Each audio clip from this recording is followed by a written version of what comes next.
निर्मम प्रहार। कहानी डॉक्टर संपूर्णानंद मिश्र जी की लघु कहानी है।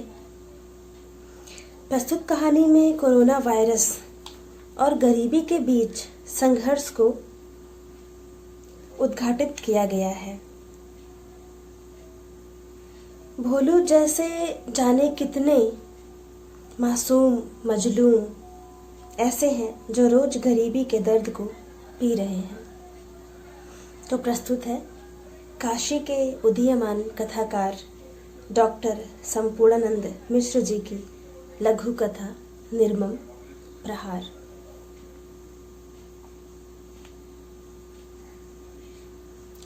नौ साल का भोलू दौड़ते दौड़ते अपनी माँ के पास आते ही रोने लगा और कहने लगा कि माँ माँ, बापू को कुछ लोग गालियां देते हुए मार रहे हैं।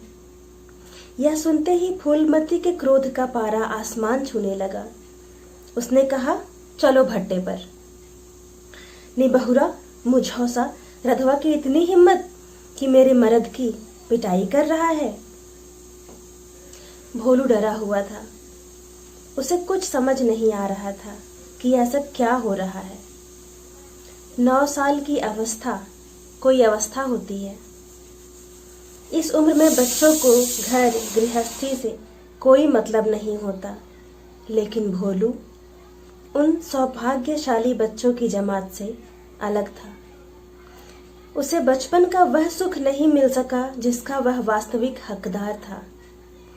घर में गरीबी सुरसा की तरह मुहबाए खड़ी थी। भोलू गांव के समीप वाले राम सिंह के भट्टे पर ईंटा पाथने का काम करता था। बेहद ईमानदार और जुनूनी था। अपने संपूर्ण काम को निपटाकर वह घर सूर्यास्त के बाद ही आता था। दोपहर में फूलमती यही कोई 6-7 रोटी और थोड़ा सा मट्ठा और कभी कभी आलू का चोखा उसके लिए बनाकर पहुंचा जाती थी। घर में जागीर के नाम पर फूल की शिनाख्त मिटाती 2 थाली, 1 कनस्तर सेर, 2 सेर आटा, 100 ग्राम कड़ू तेल और 1-2 प्याज। यही जागीर भोलू के पिता जग्गन को अपने पिता विश्वनाथ से मिली थी। जग्गन जब 13 साल का था तभी गांव में आए हुए हैजे ने उसके पिता को अपना निवाला बना लिया। गरीब के यहाँ रोग व्याधि बिन बुलाए मेहमान की तरह आ जाते हैं और जाने का नाम भी नहीं लेते। जग्गन के पिता विश्वनाथ ने उसे संघर्ष की तपती भट्टी में झोंक दिया और नश्वर संसार से विदा हो गए। पिता की कमी तो जग्गू को पग पग पर खटकती है। माँ का तो उसने चेहरा भी नहीं देखा।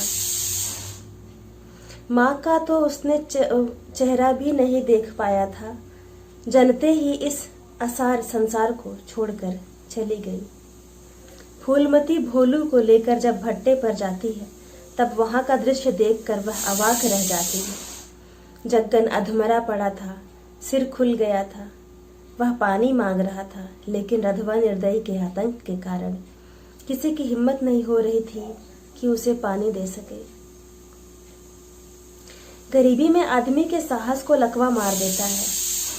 सारे दुख को फूलमती पी गई। घर से जब चली थी तब उसका क्रोध डायनामाइट की तरह था, जो रधवा जैसे पहाड़ को एक क्षण में उड़ा देना चाहती थी, लेकिन वहां पहुंचकर पूरी तरह शांत हो जाती है। केवल रधवा से इतना ही कहा कि बाबूजी, आपने यह अच्छा नहीं किया। जिस आदमी ने आपके यहाँ हाड़ तोड़ मेहनत किया, न धूप देखा न छाव, उसके साथ यह व्यवहार। इसने आपसे केवल अपना हिसाब ही तो मांगा था, कोई हीरा मोती तो नहीं। अब हम कहाँ ले जाएं? इस लॉकडाउन में कौन डॉक्टर इसको देखेगा? एक फूटी कौड़ी भी नहीं है। गरीबी आदमी के क्रोध की ज्वाला को भभकने ही नहीं देती, पानी के छींटे मारकर उसके वेग को विराम देती है। फूलमती की मिन्नतों का रधवा जैसे पत्थर दिल पर कोई प्रभाव नहीं पड़ा। उल्टा शराब के नशे में वह उसे गालियां देता रहा। विपन्नता में कोई लाठी नहीं पकड़ता।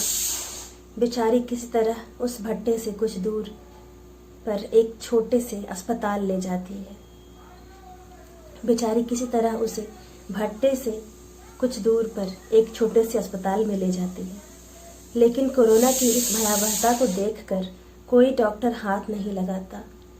अस्पताल के एक कर्मचारी ने कुछ दया दिखाते हुए दर्द की 1-2 गोलियां दे दी। थक हार कर वह अपने मर्द जग्गन को घर लाई और पानी में हल्दी मिलाकर पिलाई कि पीड़ा कुछ कम हो जाएगी। लेकिन रात में उसका दर्द बढ़ता ही गया। बुखार से उसकी देह और तप रही थी। फूलमती ने माथे पर तेल रखा कि शायद कुछ आराम मिल जाए, लेकिन विधाता को यह सब मंजूर नहीं था। उसकी लीला को कौन जान सकता है। वैसे भी गरीबों की पूरी जिंदगी इम्तिहान देते देते ही बीत जाती है। इस इम्तिहान को जग्गन नहीं पास कर सका। उसके सिर से अभी भी रक्तस्राव हो रहे थे, जो रुकने का नाम ही नहीं ले रहे थे। कुछ पल में ही जग्गू की आंखें पतराने लगी। पुतलियों पर धीरे धीरे नीली रेखा बनने लगी। फूलमती ने जग्गू जग्गू कहकर आवाज दी, लेकिन जग्गू की सांस उखड़ गई थी।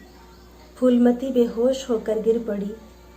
भोलू बाबा बाबा कहकर रोने लगा। नमस्कार।